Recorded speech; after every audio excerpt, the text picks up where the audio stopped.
I ran into this last week. Here's what fixed it for me. If you're looking to unlink a bank account from SoFi Invest, follow these simple steps. Step 1. Open the SoFi Invest app. Launch the SoFi Invest app on your mobile device.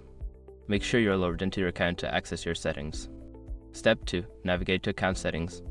Once you're in the app, tap on the profile icon located in the top right corner. From there, select account settings to proceed. Step 3. Select linked accounts. In the account settings menu, look for the option labeled linked accounts and tap on it. This will show you all the bank accounts currently linked to your SoFi Invest account. Step 4. Choose the account to unlink. Find the bank account you wish to unlink and tap on it. You should see an option to unlink or remove the account. Step 5. Confirm the unlinking. A confirmation prompt will appear asking if you are sure you want to unlink the account. Confirm your choice, and the account will be removed from your SoFi Invest profile. Remember, if you have any pending transactions, you may need to wait until they are processed before unlinking. I hope this helps you manage your accounts more easily.